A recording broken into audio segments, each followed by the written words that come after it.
The autumn sun painted the Montana hills gold as Bryce Donovan stared at the charred remains of his family home. The deed to his land crushed in his fist, a worthless piece of paper, now that his own brother had betrayed him. At 30 years old, Bryce had lost everything in a single night, and the bitter taste of betrayal burned in his throat worse than the whiskey he'd been drinking since dawn. The fire had taken everything 2 days ago: the modest ranch house his father had built with his own hands, the barn where Bryce had tended horses since he was knee-high to a grasshopper, and nearly all his livestock. By some miracle, his prized stallion Thunder had broken free during the chaos, the only witness to what had truly happened that night. Bryce knew exactly who was responsible. His younger brother Bennett had always been jealous of their father's decision to leave the ranch to Bryce. While Bryce had stayed to work the land, Bennett had chased fortune in gold mines and gambling halls across the territory, returning only when he needed money. "Mr. Donovan," a feminine voice called from behind him. Bryce turned to find Naomi Blackwell, the schoolteacher who'd arrived in Challies just last spring. Her chestnut hair was pinned neatly beneath a modest bonnet, her blue calico dress dusty from the ride out to what remained of the Donovan ranch. "Miss Blackwell," Bryce nodded, embarrassed by his disheveled appearance. "This isn't a place for a lady today." "I heard what happened," she said, dismounting her mare with practiced ease. "The whole town's talking about it. They're saying it was an accident, but—" "But you don't believe that," Bryce finished for her. "I've met your brother, Mr. Donovan, and I've seen how men with greed in their hearts operate." Her eyes, the color of spring moss, held his steadily. At 25, Naomi had a confidence that belied her gentle appearance. "Bennett always wanted this land," Bryce admitted. "Father knew he'd sell it the first chance he got. That's why he left it to me." He gestured to the smoking ruins. "Now Bennett's telling everyone I was drunk and knocked over a lantern, says I'm unfit to manage what's left. And the sheriff believes him. Sheriff Parker and Bennett have been playing cards together since my brother rode back into town last month. Convenient timing, wouldn't you say?" Bryce spat on the ground. "By the time I woke up and realized what was happening, Bennett was already rescuing the deed box from the fire." Naomi stepped closer, the scent of lavender a stark contrast to the acrid smell of ash and burned timber. "The school board has a small cabin on the edge of town. It was meant for me, but I've been staying in the rooms above the mercantile. The cabin is yours if you need it." Bryce narrowed his eyes.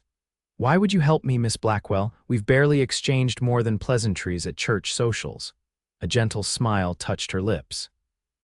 "Because I know what it's like to lose everything, Mr. Donovan, and because Challies needs good men like you, not opportunists like your brother." For the first time in days, Bryce felt something other than rage and despair stir in his chest. "I appreciate the offer, but I can't accept charity." "It's not charity," she insisted. "The cabin needs repairs. The roof leaks, the porch steps are rotting, and there's a family of raccoons that believes they own the place. Consider it an exchange shelter for your skills."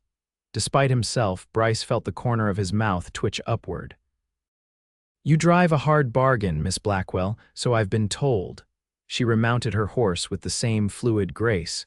"The cabin is just past Widow Jenkins' place. The key is under the flower pot." She turned her horse to leave, then paused.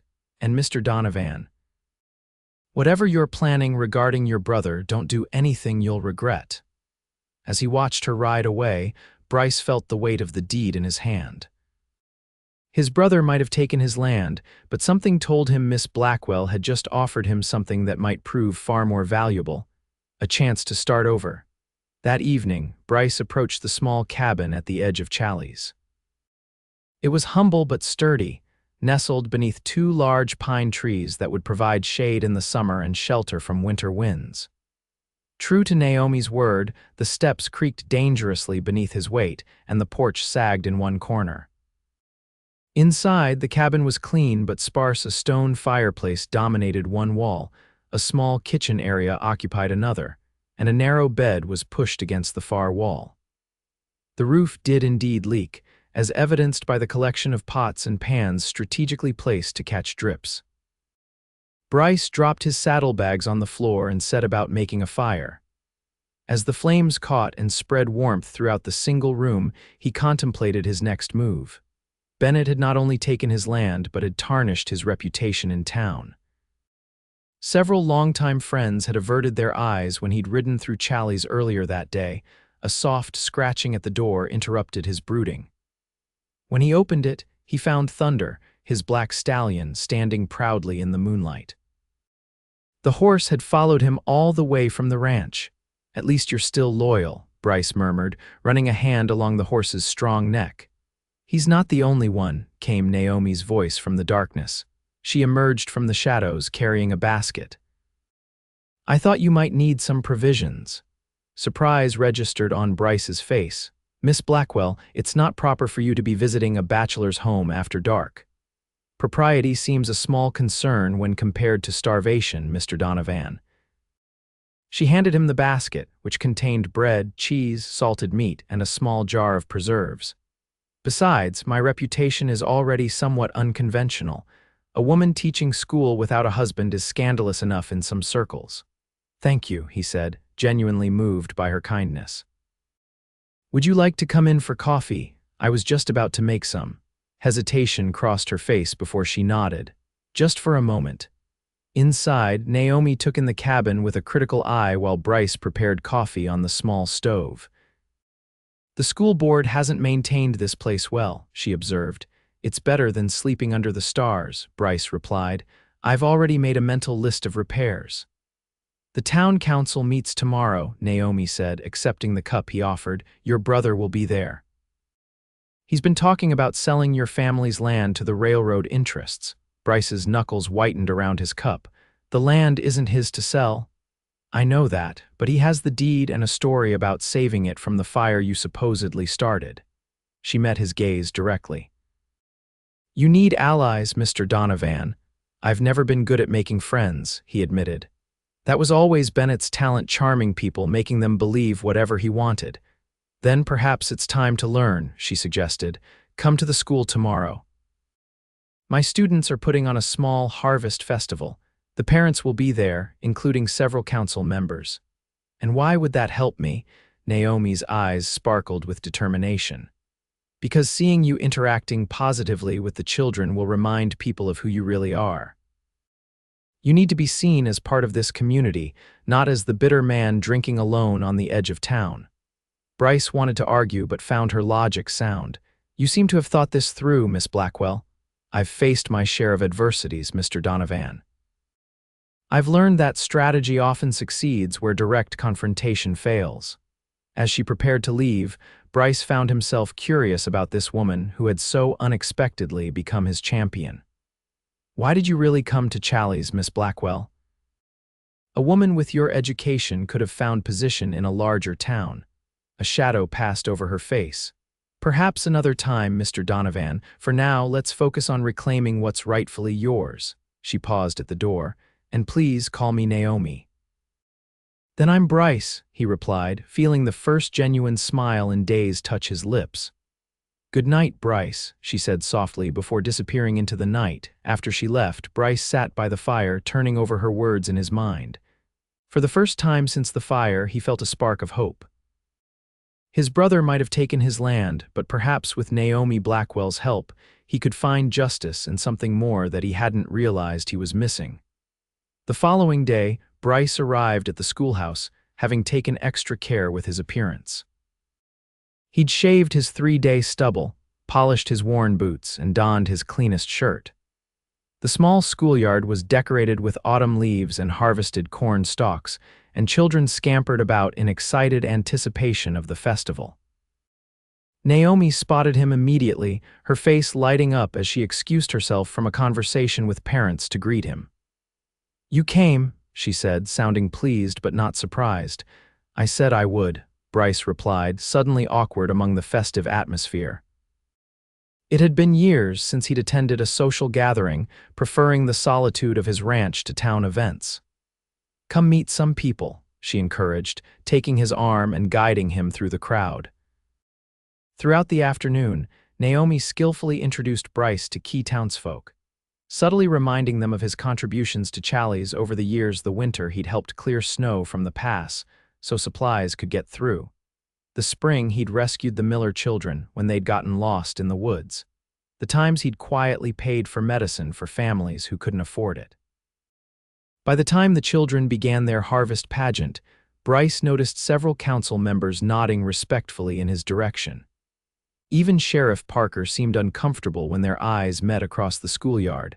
As the festival wound down, Bryce found himself helping Naomi stack chairs. "Your strategy seems to be working," he admitted, "though I'm not sure it's enough to counter Bennett's claims." "It's a start," she replied. "Mr. Holden from the bank mentioned that he found it odd how quickly your brother produced documents showing he'd loaned you money against the ranch loans you supposedly couldn't repay." Bryce's hands stilled. "What? I never borrowed a cent from Bennett." "I thought as much," Naomi said grimly. "Bennett has been busy forging more than just his version of events." Before Bryce could respond, a commotion at the schoolyard entrance drew their attention. Bennett Donovan strode toward them, his expensive suit and polished boots a stark contrast to the modest attire of the townspeople. At 28, Bennett possessed the same Donovan features as Bryce: the strong jaw, broad shoulders, and piercing blue eyes, but where Bryce's face showed lines of hard work and honest living, Bennett's held the smooth confidence of someone used to getting his way. "Brother." Bennett called out, his voice carrying across the yard. "I'm surprised to see you here. Shouldn't you be drowning your sorrows somewhere?" The festive atmosphere instantly chilled as parents drew their children closer, sensing the tension. "Bennett," Bryce acknowledged coldly. "I hear you've been busy telling stories about me all over town." "Not stories, brother, just facts." Bennett's smile didn't reach his eyes. "Facts about how you've mismanaged our father's legacy to the point where you're burning it down around you." Bryce took a step forward, fists clenching, but Naomi moved between the brothers. "Mr. Donovan," she addressed Bennett with cool formality, "your interruption is disrespectful to the children who worked hard on today's celebration." Bennett's gaze shifted to Naomi, his expression calculating. "Miss Blackwell, isn't it? I've heard much about the new schoolteacher. They say you came west rather suddenly from Boston. I wonder what circumstances prompted such a hasty departure." Naomi visibly stiffened, and Bryce noticed color drain from her face. "That's enough, Bennett," Bryce warned. "Whatever game you're playing, leave Miss Blackwell out of it," Bennett smirked. "I'm simply making conversation. After all, we should know who's influencing our children." He tipped his hat mockingly. "I'll see you at the council meeting tomorrow, brother. We'll be discussing the future of the Donovan Ranch, what's left of it anyway." As Bennett sauntered away, Bryce turned to Naomi. "What was that about Boston?" She busied herself with gathering stray decorations. "Nothing of consequence." "It didn't seem like nothing," Bryce pressed. Naomi sighed, looking suddenly tired. Everyone has parts of their past they'd rather not discuss, Bryce, even schoolteachers. He wanted to push further but recognized the same protective barrier he often erected around painful subjects. "Will you be at the council meeting tomorrow?" "Yes," she said, her composure returning. "And I've been making inquiries about those loan documents. Mr. Holden has agreed to examine them closely." "Thank you," Bryce said simply, realizing how much this woman he barely knew was risking to help him. As they finished clearing the schoolyard, an unexpected ally approached Clara Jenkins, the widow who owned the property adjacent to Naomi's cabin. "Mr. Donovan," the elderly woman called. "A word, if I may, Mrs. Jenkins," Bryce greeted her respectfully. "I couldn't help overhearing your brother's accusations," she said, her voice lowered. "The night of the fire, I was returning from visiting my sister in the next county. I saw someone riding hard away from your ranch just as the flames started to take hold. Wasn't you, Mr. Donovan?" The rider was too slight of build. Bryce exchanged a glance with Naomi. "Would you be willing to say this at the council meeting?" Mrs. Jenkins nodded firmly. "Your father was good to me when my Harold passed. Least I can do is speak the truth." As the widow walked away, Naomi squeezed Bryce's arm. "See, the truth has a way of finding its voice." That evening, Bryce worked by lantern light, repairing the cabin's leaking roof. The physical labor helped calm his mind, giving him purpose when so much seemed beyond his control. He had just finished when he heard a horse approach. To his surprise, it was Naomi carrying a small bundle. "I brought you some dinner," she explained, "and these." She handed him several folded documents, land records from when your father first established the ranch. "Mr. Holden made copies for me." Bryce invited her in, marveling at her thoughtfulness. As they sat at the small table eating the stew she'd brought, he studied the documents. "According to these, my father specifically stipulated that the ranch couldn't be sold or transferred without the consent of the entire town council," Bryce noted, hope rising in his chest. "Exactly," Naomi confirmed. "Your father wanted to ensure the land would remain a working ranch, not be sold off in pieces. Bennett can't legally sell to the railroad without council approval, regardless of who holds the deed." Bryce looked at her with newfound admiration. "How did you know to look for this?" Naomi hesitated before answering. "My father was a lawyer in Boston. I grew up watching him protect clients from those who would use legal maneuvers to take what wasn't theirs. And yet you became a teacher, not a lawyer." A sad smile touched her lips. "Women aren't welcomed in law schools, Bryce. Teaching was the closest I could come to using my education." "Is that why you left Boston?" he asked gently. Naomi stared into her cup for a long moment. "I left because I refused an arrangement that would have benefited my family but cost me my independence." She looked up, meeting his gaze directly. "A man very much like your brother wanted to marry me, charming, wealthy, and utterly ruthless in getting what he wanted. When I refused, he made sure no respectable school in Boston would hire me." Understanding dawned on Bryce. "So you came west." "I came west," she confirmed. "Where a woman might start fresh, where her worth isn't measured solely by her family connections or marital status." "Bennett will try to use your past against you," Bryce warned. "Let him try," Naomi said with quiet determination. "I've done nothing shameful, only refused to be bartered like property." As they cleared the dishes together, Bryce found himself watching Naomi's graceful movements, appreciating her strength and intelligence. When their hands accidentally touched, a spark of awareness passed between them, and for a heartbeat, neither moved away. "I should go," Naomi finally said, her voice slightly unsteady. "Tomorrow will be challenging. I'll walk you home," Bryce offered, suddenly reluctant to see her leave. Under a canopy of stars, they walked beside her horse toward town, their conversation flowing easily now. Bryce found himself sharing stories of growing up on the ranch, the hard work, the satisfaction of building something lasting, the legacy his father had entrusted to him. "You truly love that land," Naomi observed. "It's more than land," Bryce explained. "It's history and future wrapped together. Every fence post, every barn board holds memories, and I always imagined passing it on someday." "To your own children," Naomi finished for him. Bryce nodded, suddenly awkward. "Though that would require a wife first, and I've never been much good at courting." A small smile played at Naomi's lips. "Perhaps you simply haven't found the right woman to court." When they reached the mercantile where she rented rooms, Bryce found himself lingering.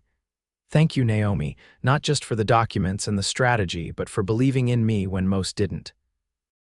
"I recognize honesty when I see it, Bryce Donovan," she replied softly. "Get some rest. Tomorrow we reclaim what's yours." The town hall was packed the following morning for the council meeting. Bryce entered to find Bennett already there, surrounded by businessmen Bryce recognized as railroad representatives. Bennett's confident smile faltered slightly when he saw Bryce's resolute expression. Naomi sat with Widow Jenkins and Mr. Holden from the bank, all three nodding encouragingly as Bryce took a seat. Mayor Callahan called the meeting to order, announcing that the primary agenda item was the proposed sale of the Donovan Ranch to the Montana Central Railroad. Bennett rose first, spinning a compelling narrative of Bryce's supposed negligence and debts, producing documents that showed Bryce had borrowed heavily against the property. He painted himself as the responsible brother who had saved the family legacy from complete ruin. "The fire was unfortunate," Bennett concluded, but perhaps inevitable given my brother's habits. I merely wish to ensure our father's land benefits the future of Challies through this advantageous railroad deal." When Bryce's turn came, he approached the front of the room slowly, aware of every eye upon him. Rather than immediately refuting his brother's claims, he began by telling the story of their father, a man who had arrived in Montana Territory in 1846 with nothing but determination and a dream of building something lasting. "My father taught me that land isn't just dirt and rock," Bryce said, his voice steady. "It's a trust we hold for those who come after us. He didn't want the Donovan Ranch carved up for railroad tracks and depots. He wanted it to remain what it's always been, a working cattle ranch that helps feed this community." He then produced the documents Naomi had found.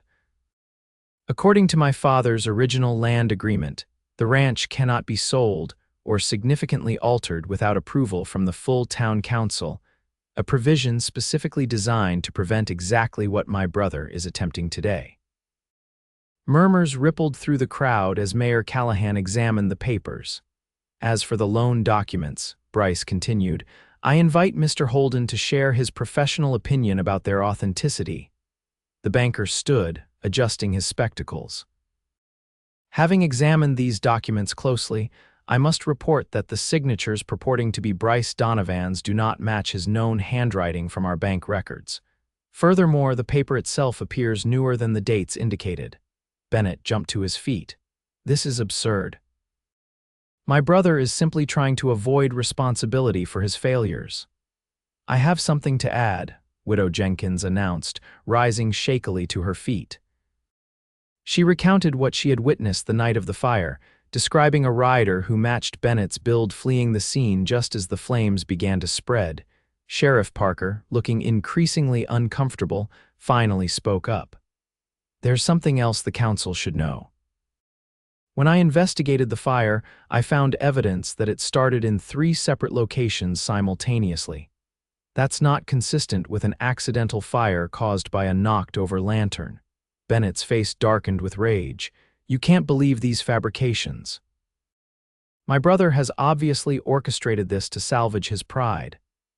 "There's an easy way to determine the truth," Naomi suggested, standing to address the council. "The documents transferring ownership should be examined by an independent expert. Until then, no sale should proceed." Mayor Callahan nodded thoughtfully. "Miss Blackwell makes a valid point. This council cannot in good conscience approve any sale until ownership is clearly established." Bennett's composure cracked completely. "This is that schoolteacher's doing," he shouted, pointing accusingly at Naomi. "Did my brother tell you she fled Boston under suspicious circumstances? How can you trust the word of a woman with such questionable character?" A hush fell over the room at this attack. Bryce stepped forward, his voice dangerously quiet. "My brother has just demonstrated the lengths he'll go to when cornered. He'll slander a respected member of this community rather than face his own deceit." "I have nothing to hide," Naomi stated calmly, addressing the room. "I left Boston because I refused a marriage arrangement with a powerful but corrupt man who subsequently blacklisted me from teaching positions.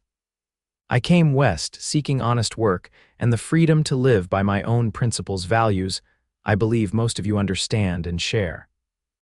Her dignified response earned nods of approval from many townsfolk, particularly the women present. Sensing the tide turning against him, Bennett made one last desperate play. "The deed is in my name now. The property is legally mine regardless of these baseless accusations."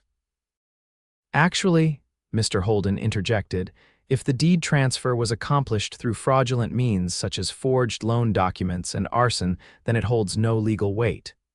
He turned to Sheriff Parker. "I believe these matters warrant a formal investigation, Sheriff."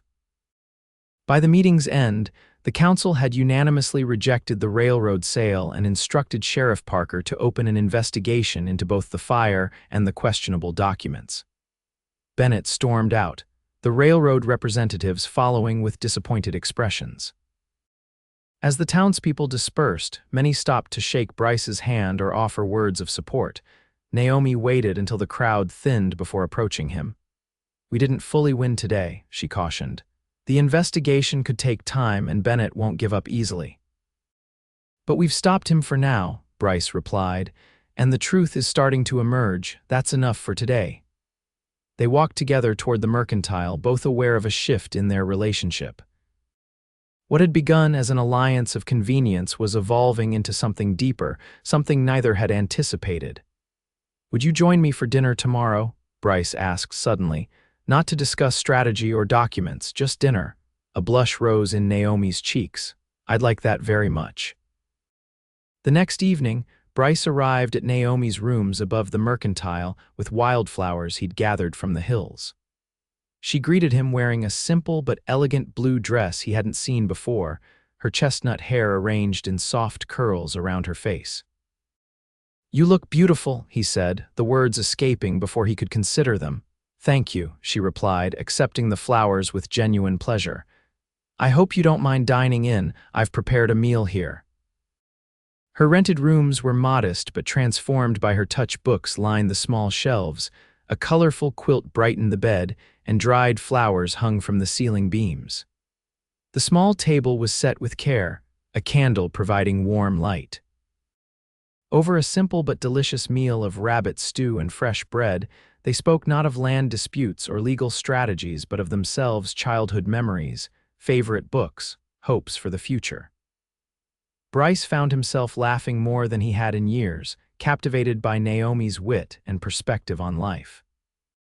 As they shared apple pie for dessert, Naomi asked about his plans once his land was restored. The house and barn will need rebuilding, Bryce said thoughtfully. The cattle herd will take time to replenish. But knowing it's still mine, that Bennett didn't succeed in taking our father's legacy, that's what matters most.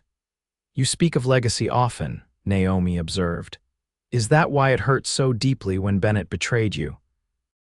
Because he threatened not just your present but your connection to the past and future, Bryce considered her insight. I suppose that's true. The land is the only lasting thing I have. Without it, what mark would I leave on this world? There are many ways to leave a mark, Bryce, Naomi said softly. Through the lives we touch, the people we love, the principles we uphold. Their eyes met across the table, and Bryce felt a longing he hadn't allowed himself to acknowledge. And what mark do you hope to leave, Naomi Blackwell? I want to help build this community, she answered thoughtfully. To teach children not just reading and arithmetic, but courage and compassion, to show young girls they can be more than society often allows them to believe. Noble goals, Bryce said with admiration.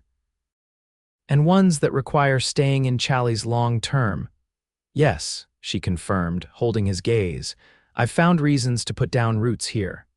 The charged moment between them was interrupted by a commotion from the street below. They moved to the window to see Sheriff Parker and two deputies leading a handcuffed Bennett toward the jail. A crowd had gathered to watch. What's happened? Naomi wondered aloud.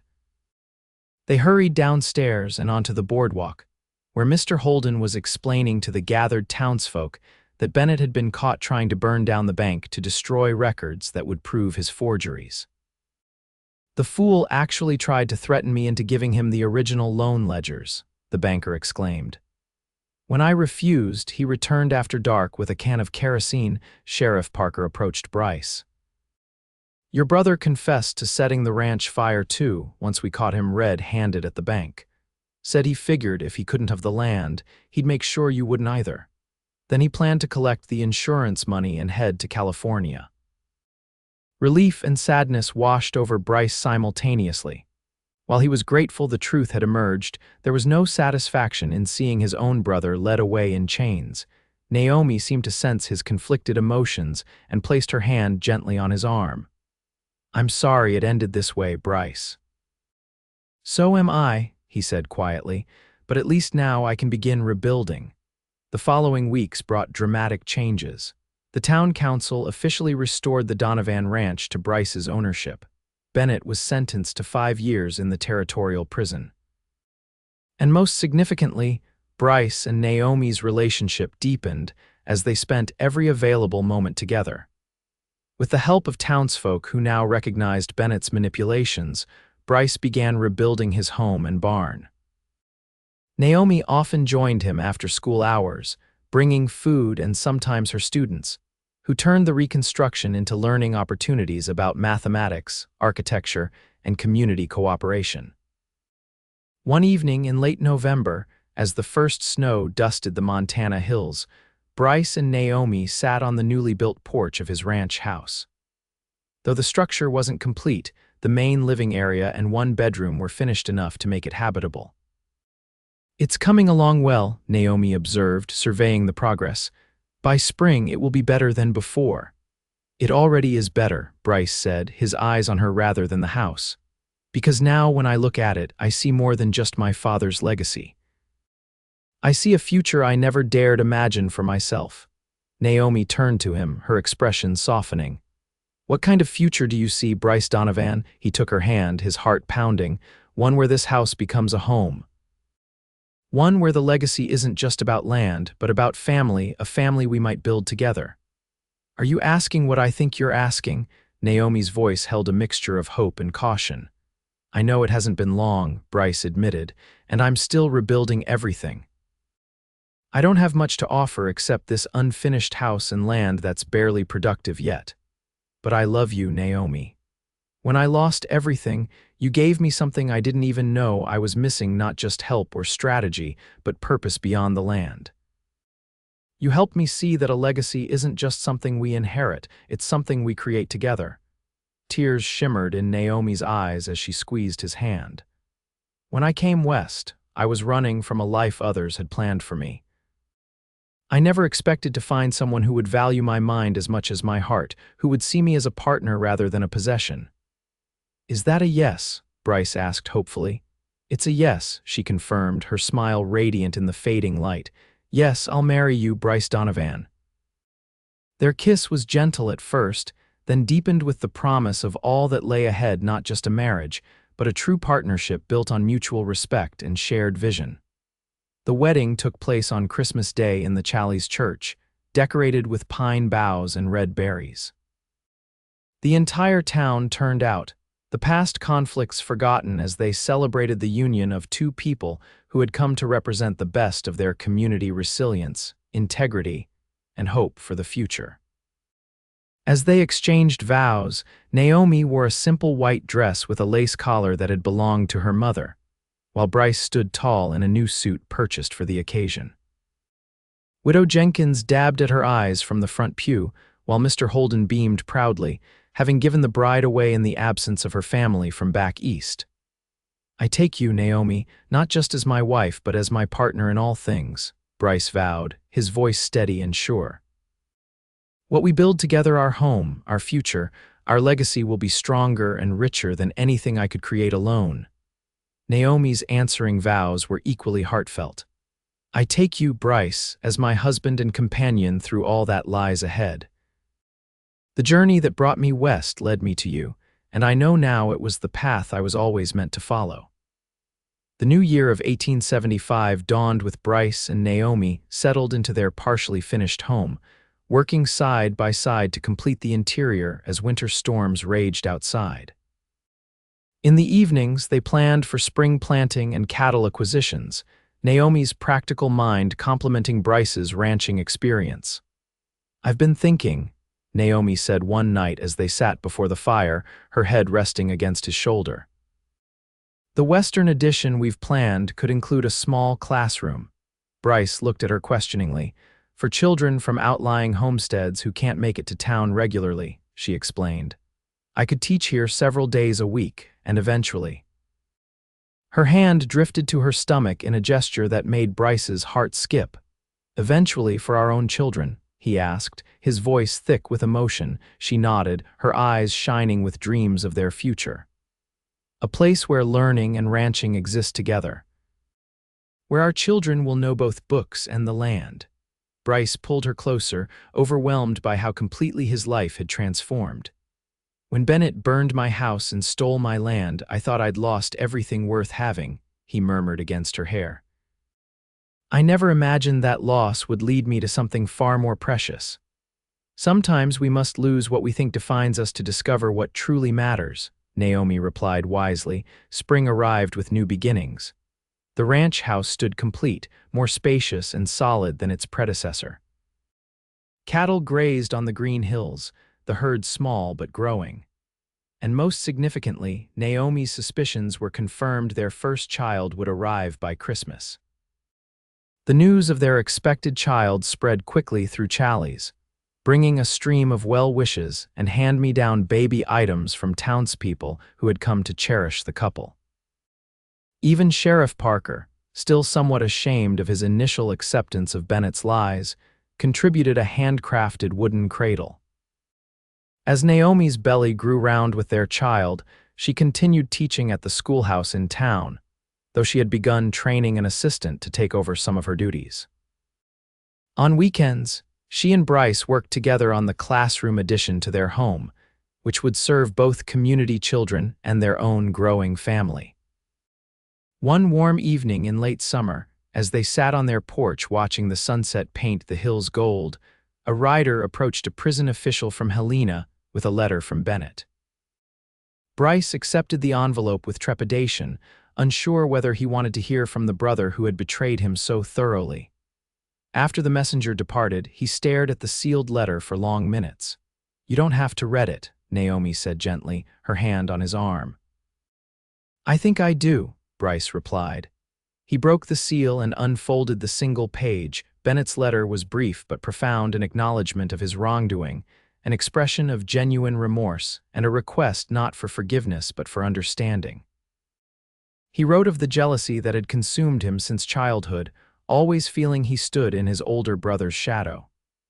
Prison, he wrote, had given him time to reflect on the path he had chosen and the damage he had caused. "He doesn't ask to be part of our lives again," Bryce said after reading the letter aloud. "He just wanted me to know he regrets what he did." Naomi considered this thoughtfully. "Do you believe him?" "I think I do," Bryce said slowly. "Bennett always had charm, but I've never known him to admit fault or express regret. This feels different. What will you do?" she asked. Bryce folded the letter carefully. "Write back, I suppose, not to say all is forgiven, but to acknowledge his words, to let him know about the baby." He looked at Naomi uncertainly. "Unless you object," she shook her head. "Family is complicated, Bryce. Bennett did terrible things, but he's still your brother. Our child should know they have an uncle, even if he's someone they may never meet." Bryce marveled at her capacity for compassion. "Have I told you today how much I love you?" "Yes," she smiled, "but I never tire of hearing it." As autumn painted the landscape in fiery hues, Naomi divided her time between teaching and preparing for the baby. The classroom addition to the ranch house was completed, furnished with desks crafted by Bryce and a small library of books ordered from back east. Already several ranch families had expressed interest in sending their children once Naomi began holding classes there after the baby's arrival. One crisp October morning, Bryce entered the kitchen to find Naomi staring thoughtfully at a letter, her expression troubled. "What is it?" he asked, pouring himself coffee. "A letter from Boston," she explained. "My father is ill. He asks to see me before." She couldn't finish the sentence. Bryce sat beside her, taking her hand. "Then we must go." Naomi looked up in surprise. "You'd leave the ranch after everything it took to reclaim it." "The ranch will be here when we return," Bryce said simply. "Your father may not be. Besides, I'd like him to meet me, to know the man his daughter married, and to see for himself that you've built a good life here." Tears filled Naomi's eyes. "The doctor advises against travel in my condition." Bryce considered this dilemma. What if we invite him here? The journey would be difficult for an ill man, but if he truly wants to see you. 2 weeks later, William Blackwell arrived in Challies, accompanied by a private nurse. Though pale and weakened by consumption, his sharp intelligence and dignity were evident in his first careful assessment of Bryce and the home his daughter had made. "So you're the cowboy who won my Naomi's heart," he said, his Boston accent pronounced against the frontier cadence of Montana. "I am, sir," Bryce responded, meeting the older man's evaluating gaze directly. "Though I believe she gave me her heart rather than my winning it." A smile touched William's thin lips. "Well said, Mr. Donovan." He looked around the comfortable ranch house with its well-stocked bookshelves and evidence of both Bryce's craftsmanship and Naomi's refinement. "You've built something substantial here." "We're building it together," Naomi corrected gently, her hand resting on her rounded belly. "And we're just beginning." During the week of his visit, William Blackwell came to appreciate the life his daughter had chosen. He watched how Bryce treated Naomi with respect and adoration, how they consulted each other on decisions both large and small, how the community valued them both for their distinct contributions. On his last evening, as they sat before the fire, William addressed them both. "I came west expecting to find my daughter making the best of a hasty decision," he admitted. "Instead, I find her truly flourishing." He reached for Naomi's hand. "I was wrong to pressure you toward a marriage of convenience in Boston. You found something far better on your own." "Thank you, Father," Naomi said softly. William turned to Bryce. "Take care of her, young man, and of my grandchild." "With everything I am," Bryce promised. When William Blackwell departed for Boston the next day, they all knew it was likely their final farewell. But the reconciliation had brought peace to Naomi, a closing of one chapter that allowed her to fully embrace the next. December brought heavy snow and the arrival of their son, William Bryce Donovan, born on the winter solstice with a lusty cry that echoed through the ranch house. The birth was long and difficult, leaving Naomi exhausted but radiant as she cradled their child. "He has your eyes," she whispered to Bryce, who sat beside the bed in wonder, one finger caught in his son's surprisingly strong grip. "And your determination," Bryce replied, recalling how the baby had fought his way into the world with surprising vigor for one so small. News of William Blackwell's passing reached them a week later. He had died peacefully the day after Christmas, having lived just long enough to receive the telegram announcing his grandson's birth. As winter settled over the ranch, Bryce and Naomi established new rhythms around their infant son. Mornings found Bryce tending to the cattle while Naomi cared for the baby and prepared lessons for the spring when she would begin teaching local children in their home classroom. Afternoons often saw them working together, the baby sleeping nearby as they repaired tack or planned spring planting. Evenings were for family reading aloud by the fire, singing old songs and dreaming of the future. In February, an unexpected letter arrived from the prison warden. Bennett had fallen ill with pneumonia and was not expected to recover. Would Bryce consider a final visit? The decision was difficult, but with Naomi's encouragement, Bryce made the journey to Helena. He found his brother greatly changed, the charming, confident man replaced by a gaunt figure whose eyes held genuine remorse. "I didn't expect you to come," Bennett said weakly. "Neither did I," Bryce admitted, taking a seat beside the prison infirmary bed. Their conversation was halting at first, years of resentment and betrayal creating a chasm not easily bridged. But as the afternoon progressed, something shifted, not forgiveness exactly, but understanding. Bennett spoke of their childhood from his perspective, of always feeling second best, of the desperate need to prove himself that had led to increasingly destructive choices. Bryce shared stories of the rebuilt ranch, of Naomi, and of baby William. He showed Bennett a small drawing Naomi had made of their son, which the dying man studied with wistful attention. "He'll know a better man for his father than I was as a brother," Bennett said finally, returning the drawing. When it was time to leave, Bryce found himself unexpectedly moved. "I wish things had been different between us," Bennett nodded weakly. "So do I, brother, so do I." 3 days later, word came that Bennett had passed. Bryce and Naomi held a small memorial service on the ranch, attended only by themselves and Widow Jenkins. They planted an oak sapling on a hillside overlooking the valley, not in celebration of who Bennett had been, but in acknowledgement of the complicated bonds of family and the hope for healing across generations. As spring transformed the landscape, new life flourished at the Donovan Ranch. Baby William grew strong and curious, delighting his parents with each new achievement. The classroom in the western wing welcomed 8 students from neighboring homesteads 3 days a week, and the cattle herd increased with a successful calving season. 1 year to the day after the town council had restored Bryce's ownership of the ranch, he and Naomi stood on their porch at sunset, their son sleeping peacefully in his mother's arms. The rebuilt house gleamed in the golden light, the barn stood solid against the horizon, and the fields stretched green toward the distant mountains. "I had a letter from the railroad today," Bryce mentioned casually. "They're still interested in purchasing a right-of-way across the far corner of our property." "Oh," Naomi raised an eyebrow. "And what did you tell them?"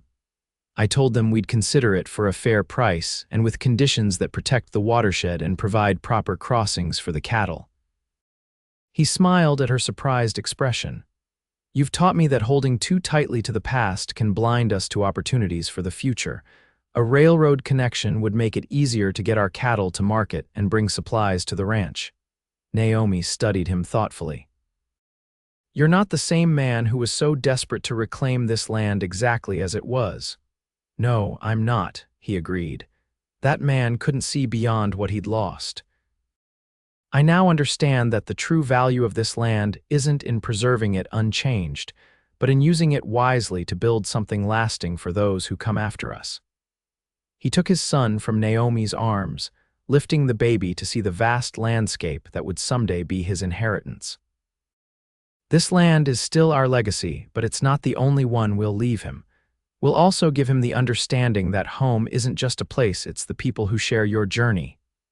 Naomi leaned against her husband, her arms circling his waist.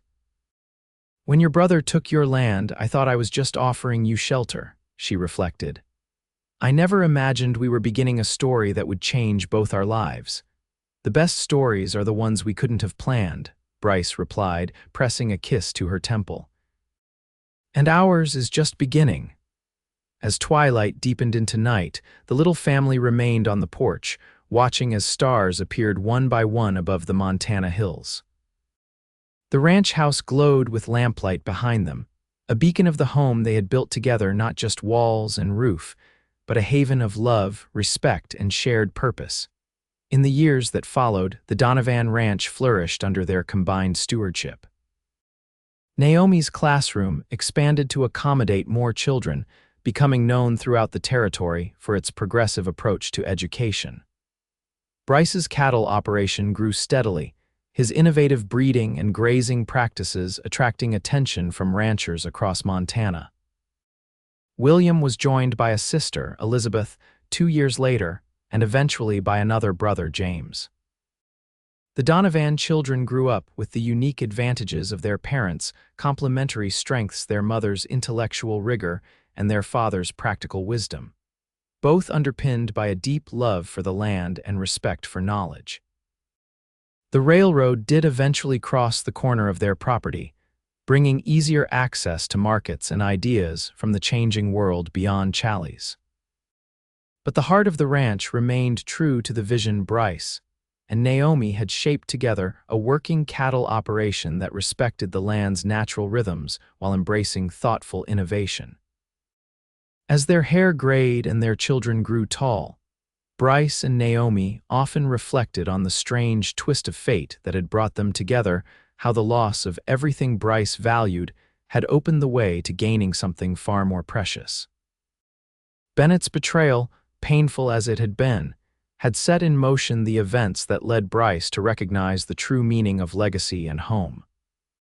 On their 30th wedding anniversary, surrounded by their children and grandchildren in the ranch house that had sheltered generations of Donovans, Bryce raised a toast to his beloved Naomi.